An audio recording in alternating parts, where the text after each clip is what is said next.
Buenas tardes, bienvenidos a este webinar. Buenas tardes a las personas que nos siguen desde Europa. Buenos días a las personas que están en Latinoamérica. Es un placer poder compartir este rato otra vez con vosotros. Os voy a explicar un poquito cómo funciona el webinar. Sabéis que tenemos 30 minutos de ponencia y después tendremos 10 minutos más para poder realizar preguntas. Las preguntas las podéis hacer en la ventana que se abre para hacer preguntas y al final dedicaremos un tiempo a responder las preguntas. Me voy a presentar otra vez. Para los que no estuvisteis en la otra sesión, mi nombre es Lourdes Hernández, yo estudié matemáticas y he trabajado en consultoras tipo Pricewaterhouse, IBM o HP y desde hace 3 años me estoy dedicando a algo que me apasiona, que es el Big Data.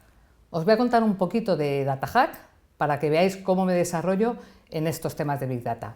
Soy la directora académica de DataHack y DataHack tiene dos principales funciones. La primera es una escuela de formación en tecnologías de Big Data orientada al empleo. Para ello hemos buscado los principales proyectos, hemos replicado las problemáticas y las dificultades de los proyectos en las tecnologías en las que han sido abordadas y las ponemos a disposición de los alumnos. Ellos tienen que analizarlas y resolverlas con la ayuda de los profesores. Además de los cursos de formación, tenemos también una comunidad que esperamos que sea la mayor comunidad de conocimiento de Big Data en castellano. En esta comunidad tenemos algunos eventos, como este de hoy, tenemos también un meetup, reuniones, publicaciones, etcétera, que os animamos a visitar y a participar siempre que queráis en ellas. Pues vamos ya al tema que nos ocupa hoy, científico de datos. Vamos a ver la agenda. Primero vamos a ver qué es un científico de datos, luego qué características tiene, cuáles son las principales herramientas que maneja. He puesto una pregunta de ¿seré yo? Por si alguno estáis interesados o queréis saber si vosotros os podríais dedicar a ser científico de datos. Y luego, pues para aquellos que se animen, algunas pinceladas de por dónde se puede empezar. Si yo os hablo de científico de datos, seguro que os viene a la cabeza la imagen del típico friki o la típica friki con los pelos de punta, gafas, etcétera, algo pues como los dos señores que aparecen aquí detrás de la caja, ¿verdad? Pues siento deciros que yo conozco bastantes y no son así. Los de la fila de la izquierda son personas normales y corrientes, como vosotros o como yo, y estos de aquí concretamente son muy buenos y no llevan gafas. Si recurrimos a la Wikipedia, que es una de nuestras principales fuentes de información, os podéis hacer una idea que no aparece la palabra científico de datos, sino que aparece relativa a ciencia de datos. ¿Qué nos dice la Wikipedia que es un científico de datos? Pues nos dice que es una persona mezcla de estadístico, computólogo, lo que nosotros llamaríamos un informático, y personas creativas que tienen las siguientes habilidades: recopilar, procesar y analizar grandes volúmenes de información, imaginación para comprender y visualizar los resultados a gente que no son científicos de datos, capacidad para crear soluciones basadas en los datos que aumenten la rentabilidad o los ingresos, y trabajan en todas las industrias y hacen frente a los grandes proyectos en todos los datos. Sinceramente, con esta definición a mí solo se me ocurre una persona que pueda hacerlo, y es Superman. Yo creo que aquí la Wikipedia, o lo que se suele decir, se columpia un poquito, porque me parece que alguien que pudiera hacer todo lo que dice la Wikipedia pues sería realmente un Superman. Pero bueno, vamos a ver vamos a hacer un análisis un poquito de historia, ¿vale? El Business Intelligence tradicional, la inteligencia de negocio, como nosotros lo conocemos, es uno de los padres de la ciencia de datos o de los data scientists. Hablamos de la minería de datos. En el esquema de arriba en la pantalla podéis ver la arquitectura tradicional de Business Intelligence, donde nosotros captamos unos datos de distintas fuentes de datos, hacemos unos procesos de extracción, transformación y carga para adaptarlos a nuestras necesidades, los guardamos en unos almacenes, en un data warehouse corporativo o en un data mart departamental, y a partir de ahí los usuarios los pueden utilizar haciendo informes, reportes, minería. Todo esto está inventado hace muchísimos años. Por lo menos cuando yo empecé a trabajar ya trabajábamos en temas de Business Intelligence. En una de estas data marts o áreas departamentales es donde utilizamos o donde se hacen los procedimientos de minería de datos. ¿Qué ventajas tienen? Si miráis abajo, en los datamarts normales uno pregunta qué ha pasado, cuándo, por qué, sobre qué productos, y sin embargo utilizando la minería podemos responder preguntas más avanzadas. ¿Qué va a ocurrir? ¿Qué es lo que va a pasar? ¿Qué es lo mejor que podría pasar? ¿Qué medidas puedo tomar para evitar que eso ocurra?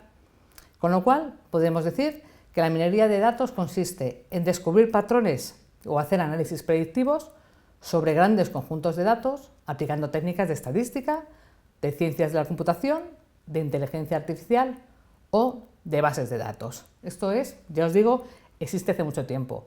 Muchos data scientists que se han dedicado a la minería de datos se autodenominan data scientists. Yo creo que no es lo mismo. Ahora, un poquito más adelante, veremos cuál es la diferencia entre los data scientists y los mineros de datos. Ahondando un poquito más en la minería, ¿cuál es el proceso estándar? Como os decía antes, unos informáticos o unos procesadores de datos han cogido la información, la han limpiado, la han estructurado y la han organizado para que los mineros puedan trabajar sobre ella, seguramente almacenándolas en un gran fichero o una tabla de una base de datos relacional muy grande. Una vez que los datos están ahí, el minero los coge, tiene que hacer una limpieza, un procesamiento, una selección de variables, entrenar un modelo con una serie de algoritmos, obtener unos resultados y luego esos resultados o bien ponerlos a disposición de los usuarios finales o bien interpretarlos y darles un uso. ¿Vale? ¿Cuáles son los usos principales de la minería de datos? Todo esto de la minería de datos, que os digo, es compartido. Los data scientists tienen que hacer y saber todo esto y algunas cosas más. El primer uso de la minería de datos es la segmentación de clientes. A mí ya me encantaría que mi compañía energética me hiciera la oferta en la tarifa Lourdes Hernández. Y quiero la tarifa Lourdes Hernández acorde con mis necesidades y mis usos. Y no, seguramente yo estaré en el segmento de amas de casa mayores de 44 años, que es lo que tengo. Posiblemente mis necesidades son muy distintas a las que pueda tener un ama de casa. De hecho, la tendencia es a tener cada vez más segmentados los clientes y menos productos. El segundo punto es el descubrimiento de patrones novedosos. Os diré, los datos no mienten. Hay mucha información en los datos que no somos capaces de ver. Si yo os pregunto en qué gastáis el dinero al mes, cada uno tendréis una idea en la cabeza de lo que habéis gastado en la comida, en salir, en la gasolina, etc. Cuando llega el resguardo del banco, entonces veis exactamente cuánto habéis gastado en cada una de las cosas. Pero si utilizáramos modelos de minería, sabríamos exactamente qué hemos gastado, por qué lo hemos gastado y cuánto vamos a gastar el mes que viene. Incluso más allá de decir, en Navidad haremos un gasto mayor en regalos o haremos un gasto mayor en botellas de vino. Nos puede ayudar para gastar menos o incluso para gastar más, dependiendo de lo que cada uno necesite. Profiling o definición del perfilado de clientes. Cuanto más conozcamos a los clientes, más fácil será poder hacerles ofertas acertadas a lo que ellos necesitan. Luego también tenemos el análisis de la cesta de la compra. Hay veces que hay productos que no se deben vender juntos, hay productos que sí. Os voy a poner un ejemplo. Yo tengo una cuenta en el banco y tengo un depósito. Con un dinerito que ahorra lo tengo guardado. Cuando a mí el banco me ofrece un préstamo, le digo, pero bueno, ¿me vas a prestar mi propio dinero? ¿Me estás prestando un dinero que me estás guardando por otro lado? Si tuviera un poco más de cabeza el banco diría, oye, a esta persona no le hagamos esta oferta con este producto, sino hagámosle otra que sea más interesante. Luego también tenemos análisis secuencial o series temporales. Esto va más allá de saber pues, las cosas que ocurren en la temporalidad del tiempo, válgame la redundancia. Esto nos lleva a decir qué eventos van unos antes de otros. Analizando grandes volúmenes de datos, podremos saber qué eventos producen otros. Por ejemplo, si yo sé cuándo mis clientes se van a ir de la compañía, ellos van haciendo una serie de actuaciones antes de dejar mi compañía. Si lo puedo detectar antes de que lo hagan, puedo evitar que estos clientes se vayan. Igualmente, si yo sé qué páginas de la web o qué visitas llevan a que la gente compre en mi herramienta de e-commerce, puedo hacer una captación de clientes más activa y poner los contenidos que van a llevar al éxito de la compra en Internet.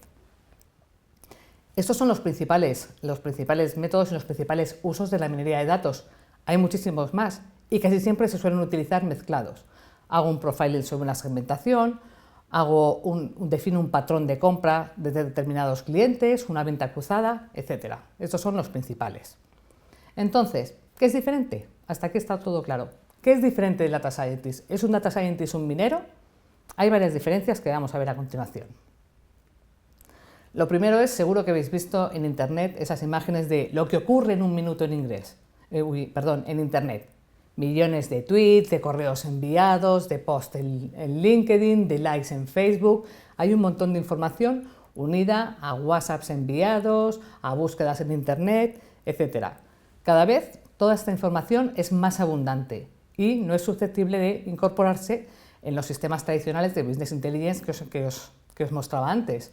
Las bases de datos relacionales no están preparadas ni los procesos ETL para cargar millones de información de tweets.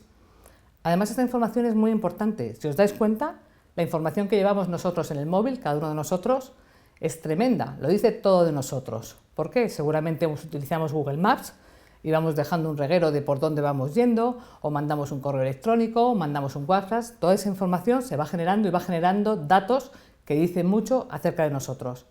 Si esos datos somos capaces de analizarlos y estructurarlos, aportarán un valor muy interesante para aquellas personas que quieran hacernos una oferta, ofrecernos un producto o cualquier cosa.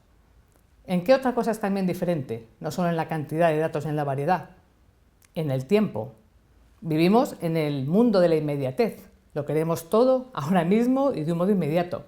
Y es más, hay algunas cosas que requieren una intervención rápida. Si estamos pensando a un enfermo de un hospital que le surven las constantes vitales dependiendo de ciertos parámetros, o si se publica una noticia, o si hay una caída en un cable de alta tensión de la red, tenemos que saberlo muy pronto para poder redistribuir la información y poder tener otras posibilidades para no tener una situación de riesgo.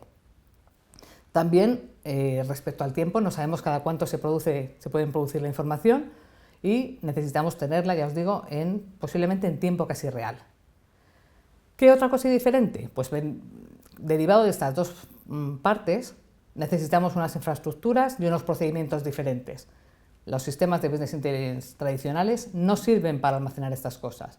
Tenemos que ir a un nuevo paradigma, no solo por el volumen de datos, por la variedad, por la velocidad, sino también por cómo se gestionan y por qué cosas se pueden hacer con ellos. Cosas que antes no se podían, antes eran inimaginables y ahora sí que se pueden hacer. Entonces, otra de las diferencias es en los ecosistemas de Big Data, el de Apache, Hadoop, Spark, etc. Hay veces donde la información se procesa y se consulta en el mismo sitio, se hace análisis en tiempo real o no, es un paradigma distinto. ¿De acuerdo? Que no es fácil de emprender. Con todo esto, ¿qué características debe tener un Data Scientist? Vamos a diferenciar en dos partes, lo que son las aptitudes y lo que son las actitudes, que las dos son importantes. ¿Qué aptitudes tiene que tener? Tiene que saber estadística y manejarse bien con todo el tema de números, tiene que saber temas de análisis, tener una mente para poder pensar cosas, hacerse preguntas, identificar distintos métodos de obtener la información, tiene que saber de reporting, tiene que saber también de visualización, que no es lo mismo que el reporting. Cuando veamos las herramientas os daré una pincelada al respecto. Tiene que saber dónde se almacenan y se procesan los datos.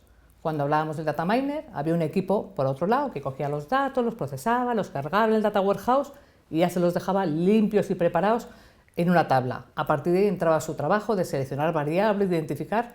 En este caso no.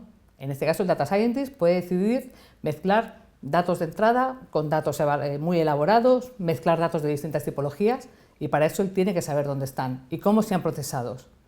Y tiene que saber también de tecnología. Para poder conocer este almacenamiento, este procesamiento, tiene que saber lo que hay por debajo. Esto en cuanto a aptitudes. Al final os va a acabar saliendo el Superman que os comentaba al principio. ¿Qué tiene que ser respecto a las actitudes? Tiene que ser una persona curiosa. ¿Por qué? Porque es un nuevo paradigma, porque tiene que hacerse preguntas, porque no debe conformarse con los resultados obvios. Oye, en Navidad suben las ventas de turrón, no hace falta hacer un Big Data para saber que en Navidad suben las ventas de turrón. Tiene que ser creativo para buscar un poco más allá y encontrar nuevas respuestas. Tiene que ser flexible y poder mezclar distintos datos, hacer pruebas. Tiene que estar motivado e importante también, tiene que trabajar en equipo. Nos están vendiendo que el Data Scientist es la panacea, que lo hace todo. en absoluto. Los data scientists hacen tareas importantes y hacen una parte importante del trabajo, pero un proyecto de Big Data no se saca con 5 data scientists. Es algo que todavía, desde luego en España, tenemos que aprender y en muchas partes también. Pero bueno, lo importante es ir trabajando hacia ello e ir avanzando. ¿Cuáles son las herramientas que tiene que saber un data scientist? Pues aquí las he agrupado como en 3 partes. La primera parte hablamos de las herramientas estadísticas. Y la primera es el Excel. Aunque os suene extraño y poco sexy, la herramienta más utilizada por los data scientists es el Excel. No dicho por mí, dicho por los expertos. ¿Por qué el Excel? Porque hay que mirar un fichero para ver si está bien, porque hay que hacer unos determinados cálculos, porque para trabajar con grandes datos hay que trabajar a través de los pequeños datos. Muy importante y muy de moda, y yo creo que se va a convertir en el estándar, es R, que es una herramienta estadística que tiene una gran ventaja, aunque no es nueva y no es Big Data, como diríamos, es que tiene una gran comunidad de conocimiento, lo que nos ofrece un montón de librerías con un montón de cosas que ya están hechas. Y además una comunidad grande que en este nuevo paradigma están deseando ayudarnos. Con lo cual, si tú quieres hacer una media o calcular unos porcentajes, unos valores, seguramente haciendo la consulta en el foro adecuado obtendrás las ayudas necesarias y mucha gente que haya hecho cosas similares o que te pueda ayudar con tu problemática. Tenemos también Weka, que es también de la parte universitaria, MATLAB, y luego tenemos pues todas las herramientas estadísticas de los fabricantes. Tenemos SAS, SPSS de IBM, las de Oracle, en fin, todos los fabricantes tienen su suite de herramientas para análisis de datos, para data mining. Hablamos de la parte de almacenamiento y aquí entramos en el entorno Hadoop, los ficheros HFDS, Spark, y luego entramos también, por supuesto, las bases relacionales de siempre, Oracle, Teradata, IBM, todas están también incluidas. Y entramos en las bases de datos no SQL, como son aquí os he puesto el logo de Mongo, pero está también Cassandra, React, Neo4j, no, Cassandra, React, Neo4j, y se me olvida una, hay muchas más. ¿Por qué se llaman no SQL? No es que sean bases de datos que no admiten SQL. El no SQL viene de Not Only SQL. Son bases de datos columnares que tienen otros usos distintos a los que estamos acostumbrados en las bases de datos relacionales. Aquí tenemos la parte de almacenamiento y luego tenemos también parte de procesamiento. Hadoop tiene su ecosistema, tiene muchas herramientas que se pueden utilizar. Tenemos también Python, que está ahí a caballo entre la estadística y el procesamiento. Tenemos herramientas de procesamiento en tiempo real, Kafka, un montón de ellas. Y luego tenemos también la parte de visualización. Visualización comprende pues, todas las herramientas de reporting estándar, como podría ser SAP Business Object, MicroStrategy, etc. Y las que ahora están un poco más de moda, Tableau, ClickView, Elasticsearch, Kibana de Elasticsearch, etc. Como os decía, es un paradigma distinto, se hacen las cosas un poco distinto. No tiene sentido que si tenemos que hacer un proyecto para algo casi en tiempo real, tardemos 8 meses desde que nos lo piden hasta que lo implantemos. Con lo cual surgen también las nuevas metodologías, como son Agile, Scrum, para hacer estos proyectos de una manera más ágil. Un poco resumiendo, como os pongo abajo, es casi una cuestión de magia. Un abaco para contar y una bola de cristal para poder ver el futuro. ¿Seré yo? Alguno a lo mejor os estáis preguntando, oye, ¿esto tiene buena pinta? ¿Puedo ser yo un científico de datos? Pues os voy a decir que es contagioso. Yo tengo experiencia porque en la escuela formamos a varios cada cierto tiempo y la gente se contagia.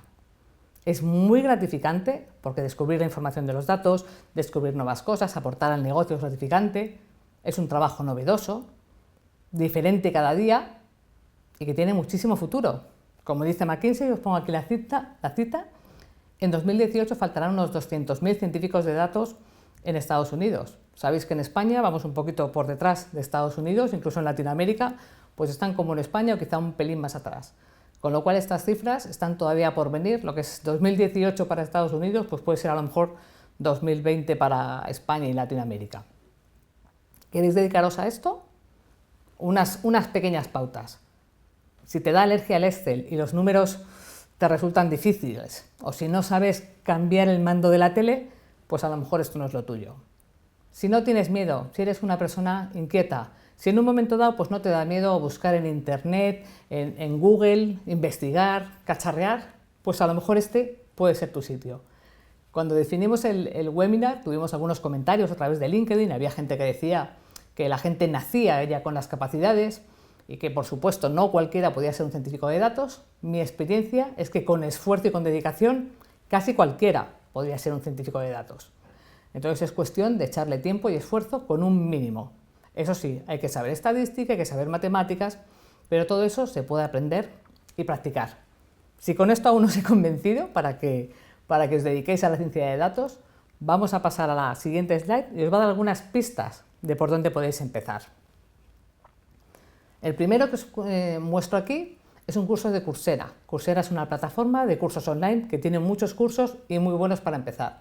Este primero es un curso de estadística aplicada a los negocios.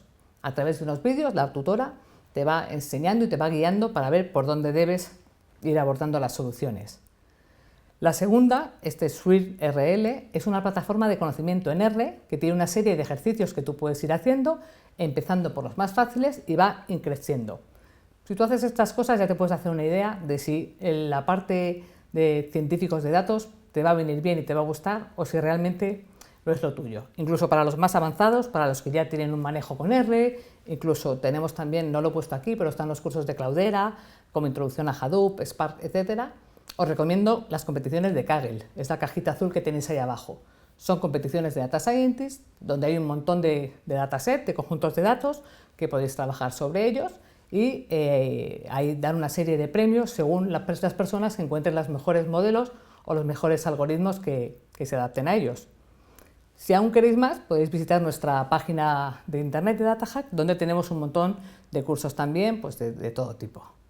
¿Y esto para qué os servirá? Pues para encontrar un trabajo como científico de datos, que como sale aquí, he conseguido un trabajo de que, pues no sé muy bien, que parece el hombre orquesta, con un montón de herramientas y con cosas raras que no sabe muy bien qué se van a hacer con ellas. Y esto es todo en el rato de la ponencia. Ahora vamos a dejar unos minutos para que hagáis preguntas si queréis y en un minutín vuelvo con vosotros a responder las que haya. Muchas gracias. Ya estamos aquí de nuevo. Vamos a ir contestando algunas de las preguntas o agruparemos preguntas que habéis ido haciendo. Hay aquí una persona que nos pregunta si un actuario es ya un científico de datos. ¿Vosotros qué creéis? En parte sí y en parte no. Es cierto que un actuario maneja grandes volúmenes de información y debe trabajar y descubrir cosas en ellas, patrones, modelos. Pero un actuario lo podría hacer con un proceso de minería de datos estándar. Todos sus datos son perfectamente estructurados, llegan en un determinado espacio de tiempo y se pueden hacer con herramientas tradicionales. Entonces, me temo que mi respuesta de si el actuario es un científico de datos, yo creo que a día de hoy no. Si me decís que ya los actuarios están mezclando imágenes de posibles fraudes, etcétera, y están utilizando cosas más avanzadas, en ese momento se convertirían automáticamente en científicos de datos. Otra pregunta que nos dicen por aquí es si los científicos de datos deberían saber también de negocio.